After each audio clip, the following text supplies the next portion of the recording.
ہو، وہ اس چیز کو کتنا ہی بڑا عالم ہو، کتنا ہی بڑا زاہد متقی ہو، وہ کبھی بھی اللہ کی ذات کی اور اس کی جو حیثیت ہے اور اس کی وجود کا کبھی بھی تصور نہیں کر سکتا۔ کسی میں یہ طاقت، یہ قدرت، یہ ہمت نہیں ہے کہ خدا کو اپنے تصور میں لا سکے۔ وہ ہر ایک کے گمان سے، اس کے خیال سے، اس کے تصور سے بالکل باہر ہے۔ انسان میں وہ برداشت ہی نہیں، نہ اس کے اندر یہ ہمت ہے کہ وہ اس کو سوچ میں لا سکے۔ تو یہ اللہ تعالیٰ نے جو انسان کو ایک محدود عقل دی ہے، اس کی بنیاد پر وہ اللہ تعالیٰ کی سوچ، اس کے تصور کو کبھی بھی اپنے خیال میں، اپنے گمان میں نہیں لا سکتا۔ مزید شعر ہے کہ بنائی ہے تو نے یہ کیا خوب چھت، کہ ہے سارے عالم کی جس میں کھپت۔ اس شعر میں شاعر اللہ تعالیٰ کی شان، اس کی قدرت کا اظہار کرتا ہے۔ کہتا ہے کہ اس وسیع و عریض زمین کی بہترین چھت آسمان ہے۔ اللہ نے اتنی بڑی زمین بنائی ہے کہ جس کی حد ہم کبھی بھی نہیں پا سکتے، اور اس پر بھی اللہ تعالیٰ نے ایک چھت قائم کر دی جسے ہم آسمان کی شکل میں دیکھتے۔ بنائی ہے تو نے یہ کیا خوب چھت، کے ہے سارے عالم کی جس میں کھپت۔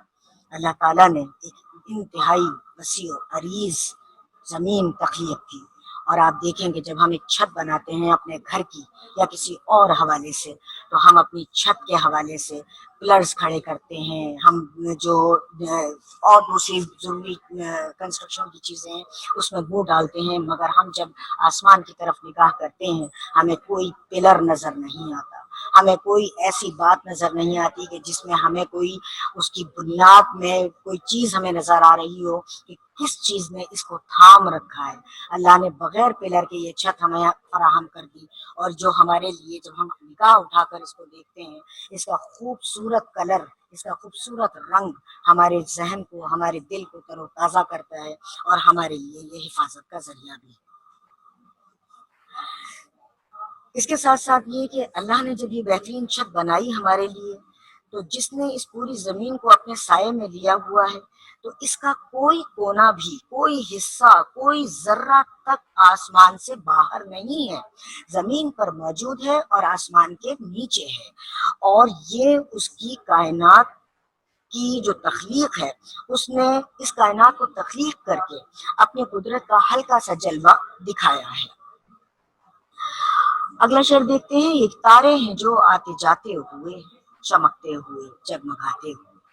اس شعر میں شاعر اللہ کی قدرت کو بیان کرتا ہے اور کہتا ہے کہ آسمان کی خوبصورتی، ستارے، چاند، سورج اور سیارے ہیں، اور جن کو دیکھ کر انسان کی عقل حیران ہوتی ہے۔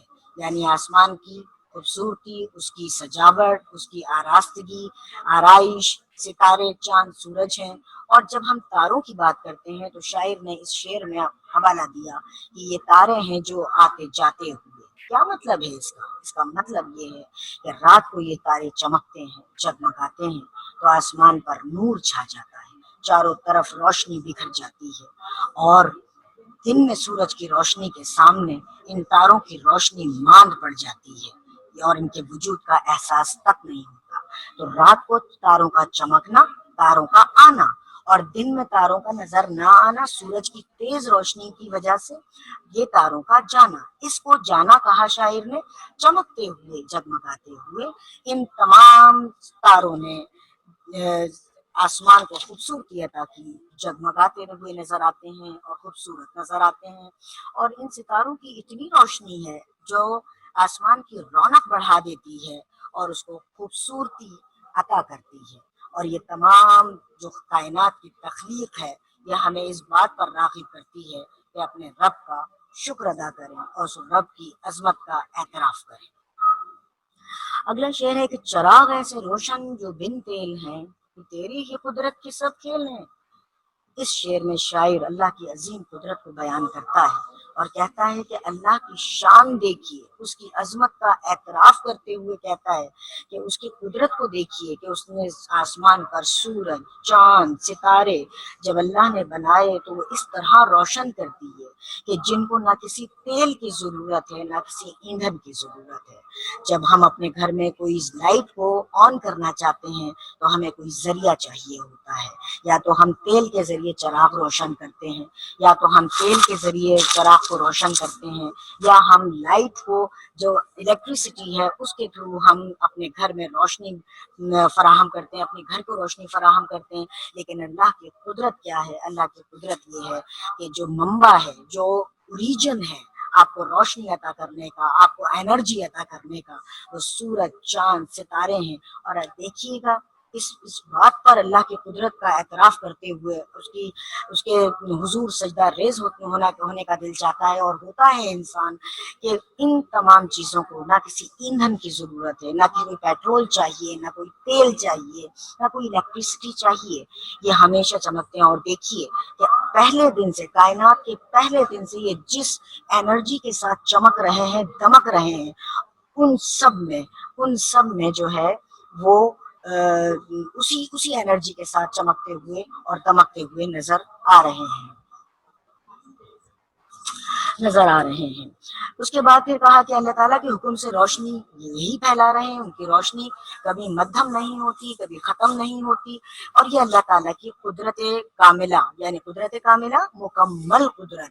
اللہ کیا کہا گیا قرآن میں؟ ان اللہ علی کل شیء قدیر، اور بے شک اللہ ہر شے پر قادر ہے۔ وہ چیز جو ہمارے لیے مشکل ہوتی ہے اللہ کے لیے آسان ہوتی ہے، جس کے لیے ہماری عقل دنگ رہ جاتی ہے، جس کے لیے ہماری عقل پریشان رہتی ہے یہ کام کیسے ہوگا، یہ کام اللہ تعالیٰ اپنی قدرت سے آسان کرتا ہے۔ اور اللہ تعالیٰ اور قرآن کیا بیان فرماتا ہے؟ قرآن یہ بیان فرماتا ہے کہ اللہ کو کوئی لمبے چوڑے عرصے کی ضرورت نہیں ہوتی۔ اللہ کہتا ہے کن، کیا مطلب ہے؟ ہو جا، یعنی قدرت میں آ جا، اپنے وجود میں آ جا، فیکن یعنی وہ ہو جاتا ہے۔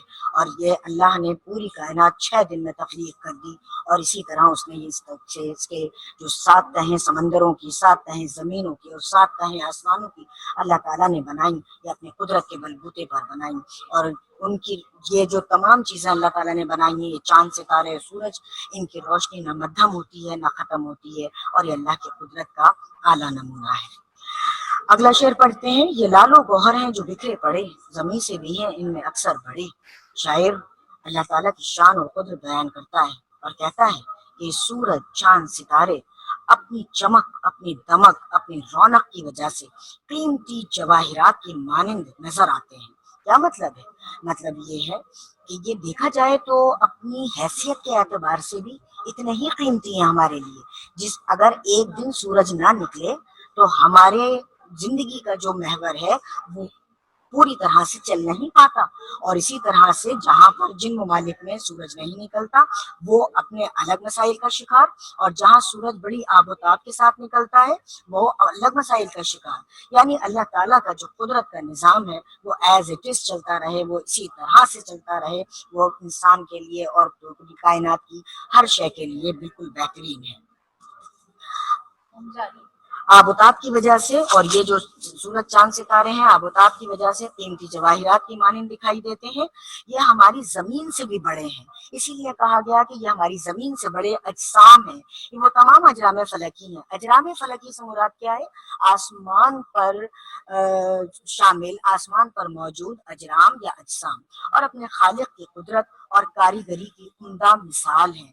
وہ عمدہ مثال ہیں، اور یہ زمین سے بھی ان میں سے اکثر بڑے ہیں۔ ہماری زمین کا جو ایک جسامت ہے ان سے بڑی یہ تمام چیزیں ہیں۔ اگلا شعر ہے کہ یہ قائم ہے تیری ہی تقدیر سے، بندھے ہیں بہم سخت زنجیر سے۔ اس شعر میں شاعر نظام کائنات کو محسوس کرتے ہوئے کہتا ہے اور محسوس کراتا ہے قارئین کو، اور کہتا ہے کہ مختلف ستارے اور سیارے اپنے مخصوص راستوں پر مخصوص فاصلوں کے ساتھ حرکت کر رہے ہیں، گردش کر رہے ہیں۔ قدرت کے اصول کے تحت ان میں ٹکراؤ نہیں ہوتا۔ اللہ تعالیٰ نے سب کو ایک خاص فاصلے پر حرکت کا حکم دیا۔ یہی وجہ ہے کہ جب یہ آپس میں حرکت کرتے ہیں، گردش کرتے ہیں، گھومتے ہیں، تو یہ ایک دوسرے سے ٹکراتے نہیں ہیں، اور اس وقت تک قائم و دائم رہیں گے جب تک کہ اللہ تعالیٰ چاہے گا۔ یعنی کہ ہم کہہ سکتے ہیں کہ دنیا کا ہر نظام دوسرے سے جڑا ہوا ہے، اور جدید سائنس بھی اس حقیقت کو تسلیم کرتی ہے کہ اللہ کی کائنات کا ہر نظام اپنی جگہ ایک شاہکار ہے، اور اس جیسا نظام کوئی دوسرا شخص بنانے کے قابل نہیں ہے۔ اگلا شعر پڑھتے ہیں کہ وہ زنجیر کیا ہے کشش باہمی، نہ اس میں خلل ہو نہ بیشی کم۔ اس شعر میں شاعر اللہ تعالیٰ کے نظام کائنات اور قدرت کو بیان کرتے ہوئے کہتا ہے کہ اللہ تعالیٰ کی قدرت سے مختلف ستارے سیارے اپنے مدار میں خاص فاصلوں کے ساتھ ہیں اور سیارے حرکت میں ہیں۔ ان میں آپس میں ایک دوسرے کے ساتھ جڑنے کی طاقت اللہ نے پیدا کی ہے۔ اس میں ایک خاص اور زبردست توازن ہے۔ توازن کا مطلب ہے بالکل ایکویبریم میں ہونا، یعنی کہ اس کے ایک ساتھ ہم وزن ہونا۔ تو ہم وزن ہے اور اللہ تعالیٰ نے ان کو ایک دوسرے کے ساتھ اسی طرح رکھا کہ وہ نظام کائنات کو لے کر چلے اور اس میں کوئی کمی نہ آنے دی۔ اس نظام میں قدرت میں نہ کبھی کوئی رکاوٹ پیدا ہوئی، نہ کبھی خلل واقع ہوا، خلل کا مطلب کمی، اور نہ اضافہ، کبھی اس میں اضافہ محسوس ہوا، نہ کمی واقع ہوئی۔ یہ اس کی زبردست قدرت کا نمونہ ہے۔ ہم دیکھتے ہیں کہ جو ہم اپنی پیدائش سے جب اگر اس چیز کو دیکھیں کہ سورج روزانہ ایک ہی مقام پر نظر آتا ہے، اسی شدت کے ساتھ نظر آتا ہے، اسی روشنی کے ساتھ نظر آتا ہے، اسی حرارت کے ساتھ نظر آتا ہے۔ کبھی ہم نے یہ نہیں سنا کہ آج سورج چھٹی پر چلا گیا، ہم نے کبھی یہ نہیں سنا کہ آج چاند چھٹی پر ہے لہٰذا تھک کر وہ چھٹی پر ہے اور وہ ریسٹ کر رہا ہے اور وہ کائنات کو اپنی یہ سہولت فراہم نہیں کر سکے گا چاند کی روشنی کی شکل میں۔ تو اللہ تعالیٰ نے جو نظام مربوط قائم کیا، مضبوط نظام قائم کیا، اس میں اللہ تعالیٰ تمام چیزوں کو اسی طرح اسموتھلی بہت ہی آہستگی کے ساتھ لے کر چل رہا ہے اور بہت ہی بہترین انداز میں یہ جو نظام ہے وہ کام کر رہے ہیں اور انسانیت کو اور ان دوسرے جو مخلوقات ہیں ان کو فوائد پہنچا رہے ہیں۔ ہے ان سب کا آئین ایجاد ایک، ہنر ایک ہے اور استاد ایک۔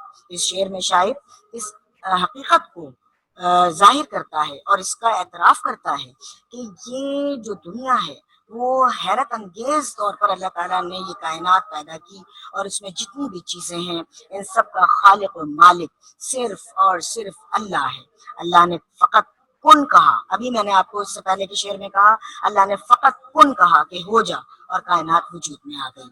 اس کی شان، اس کی قدرت، اس کی عظمت یہ ہے کہ اس نے کچھ نہیں تھا اور اس پر اس نے یہ کائنات تخلیق کی اور وہی دونوں جہانوں کا بنانے والا، چلانے والا اور وہی اس کو ختم کرنے والا ہے۔ اسی کے ساتھ یہ ہے ان سب کا آئین ایجاد ایک، ہنر ایک ہے اور استاد ایک۔ اسی میں آگے یہ ہے کہ اللہ تعالیٰ کیونکہ ہر چیز پر قدرت رکھتا ہے اور قرآن برملا اس کا اظہار کرتا ہے ان اللہ علی کل شیء قدیر، تو اللہ تعالیٰ ہی ہم سب کا مالک اور خالق ہے اور اس کائنات کا بنانے والا اور اس کو وجود میں لانے والا ہے۔ اچھا بچوں، یہ آپ نے نظم کی تشریحات پوری میں نے آپ کو بتائی ہیں۔ اب آپ نے کرنا یہ ہے کہ اپنی فیئر کاپی میں ان تشریحات کو جو میں نے سمجھایا انہی نکات پر رکھتے ہوئے اپنی صلاحیتوں کو استعمال کیجیے اور اپنی تشریحات کو اس فیئر کاپی میں ضرور کیجیے تاکہ جب اسکول کھلے، اور انشاءاللہ اللہ تعالیٰ سے دعا بھی کرتے رہیے کہ اللہ تعالیٰ اس وبا سے ہمیں نجات دے اور ہمارا اسکول ویسے ہی رن کرے جیسے کہ اس سے پہلے رن کرتا رہا ہے۔ تو جب آپ اسکول آئیں گے انشاءاللہ کمنگ اس میں ڈیز میں، جبکہ یہ اوپن ہو جائیں گے، تو پھر ہم اس کو چیک بھی کر سکیں گے، لہٰذا فیئر کاپی میں تشریحات کے نام سے یہ ضرور کیجیے گا۔ اب میں آپ کو آپ کے اسکرین پر صفحہ آ رہا ہے جس کے اوپر آپ کی خالی جگہوں میں مناسب لفظ لکھیے۔ اب دیکھیے گا یہ تمام خالی جگہیں آپ کو کتاب میں مل جائیں گی اور اس میں سوال نمبر 3 کے حوالے سے ہے کہ بندے ہیں ڈیش سخت زنجیر سے۔ اب یہاں پر جو لفظ آئے گا وہ آپ کی نظم میں موجود ہے، لہٰذا اس کو تلاش کیجیے اور اس کو اس میں فل کیجیے۔ اس کے بعد بے حصے میں ہے وہ ڈیش کیا ہے، کشش باہمی، اس کا بھی جواب آپ کی نظم میں موجود ہے۔ بنائی ہے تو نے یہ کیا، ڈیش چھت، اب دیکھ لیجیے وہاں پر کہ کیا لفظ ہے۔ پھر اس کے بعد یہ تیری ہی ڈیش کے سب کھیل ہیں، یہاں پر دیکھیے قدرت آئے گا، عظمت آئے گا، فطرت آئے گا، اس کو دیکھیے گا۔ تصور تیری ڈیش کا ہے محال، ذات ہے، شخصیت ہے، کیا ہے اس کو دیکھیے۔ نیکسٹ صفحہ دیکھتے ہیں۔ یہاں دیکھیے گا کہ آپ کو شعر کا تصور آپ کو واضح کیا گیا ہے۔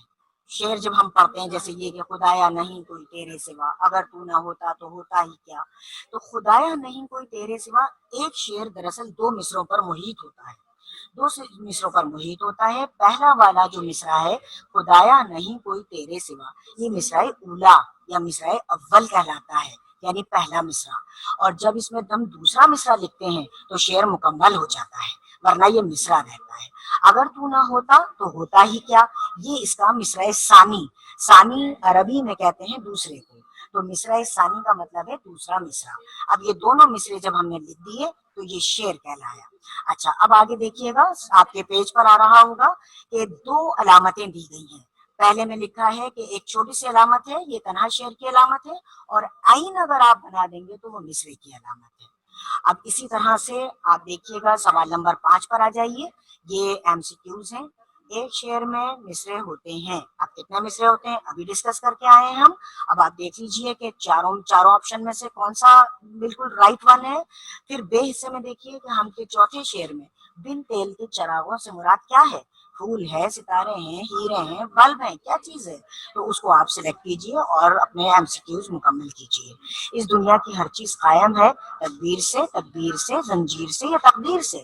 اب دیکھیے کہ آپ کے شعر میں کیا چیز موجود ہے، آیا تدبیر ہے یا تقدیر ہے۔ اچھا آگے دیکھیے گا، اس نظم میں لفظ آئین کا مطلب ہے طریقہ، قانون، ضابطہ، اصول۔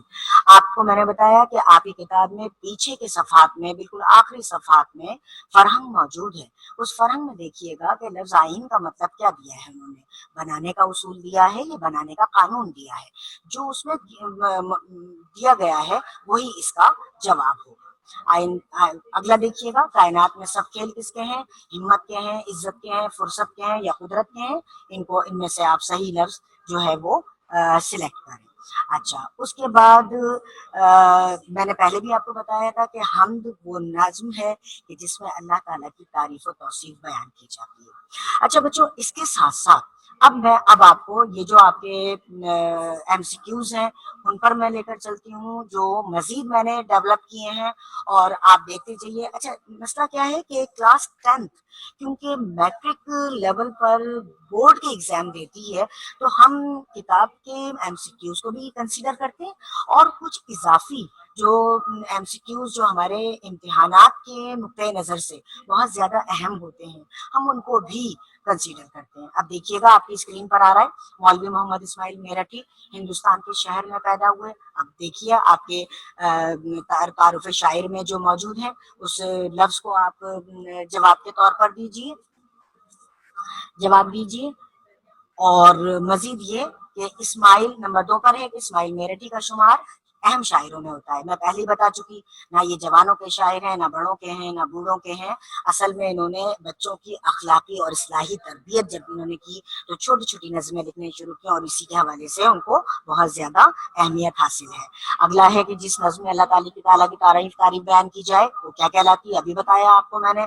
نظم حمد کے شاعر ہیں، کون ہے نظم حمد کے شاعر؟ ظاہر ہے آپ کو معلوم ہے کہ یہاں پر حمد کس شاعر کے حوالے سے دی گئی ہے۔ اگلا صفحہ دیکھتے ہیں کہ اس میں کیا ایم سی کیوز ہیں۔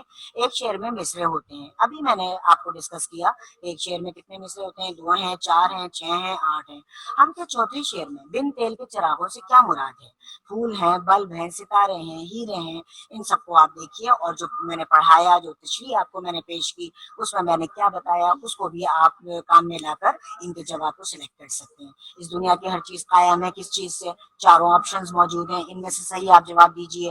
اس نظم میں لفظ آئین کا مطلب وہ ہم پہلے ڈسکس کر چکے، کچھ اس میں ریپیٹ بھی ہو رہے ہیں، تو اس سے پریشان ہونے کی ضرورت نہیں ہے۔ اچھا اس لفظ میں لفظ آئین کا مطلب کائنات میں سب کھیل ہیں کس کے، وہ بھی آپ کو بتا دیا گیا۔ اور اب دیکھیے نظم حمد میں لال و گوہر سے کیا مراد ہے، ہیرے موتی، آسمان، زمین یا ستارے اور سیارے۔ تو جو کچھ میں نے بتایا تشریحات میں اس کے حوالے سے اس کا جواب سلیکٹ کیجیے۔ نظم حمد میں چھت سے شاعر کی کیا مراد ہے، ستارے، زمین، چاند، آسمان۔ اچھا پیارے بچوں، یہ تو ہم نے آپ کو جو بھی پڑھایا اس وقت اور جو ہم نے قواعد کا کام کروایا، آپ کو معلوم ہے کہ میٹرک لیول پر ایک اور اہم کام ہوتا ہے جو 5 نمبر پر محیط ہوتا ہے، وہ ہے جی مرکزی خیال۔ مرکزی خیال میں آپ کو اب یہاں پر کچھ ڈکٹیٹ کروا دیتی ہوں، اور نظم حمد کا جو مرکزی خیال ہے ہم کا مرکزی خیال ہے اس کو آپ نوٹ کرنا شروع کریں۔ نظم کا مرکزی نقطہ یہ ہے کہ یہ کائنات اللہ نے اپنی قدرت سے اس طرح تخلیق کی کہ جسے دیکھ کر انسان کی عقل حیرت زدہ ہے۔ اس کے ہر ذرے سے اس کی شان اور قدرت کا اظہار ہوتا ہے، لہٰذا انسان کو چاہیے کہ اپنے رب کی عظمت کا اعتراف کرے اور اپنے رب کے حکم کے مطابق اس کائنات کے چھپے ہوئے رازوں سے پردہ اٹھائے اور علم کی بلند منزل پر پہنچ جائے، علم کی بلند منزل پر پہنچ جائے۔ اس کو ریپیٹ کر دیتی ہوں ایک مرتبہ۔ نظم کا مرکزی نقطہ یہ ہے کہ کائنات اللہ نے اپنی قدرت سے اس طرح تخلیق کی کہ جسے دیکھ کر انسان کی عقل حیرت زدہ ہے۔ اس کے ہر ذرے سے اس کی شان اور قدرت کا اظہار ہوتا ہے، لہٰذا انسان کو چاہیے کہ اپنے رب کی عظمت کا اعتراف کرے اور اپنے رب کے حکم کے مطابق اس کائنات کے چھپے ہوئے رازوں سے پردہ اٹھائے اور علم کی بلند منزل پر پہنچ جائے۔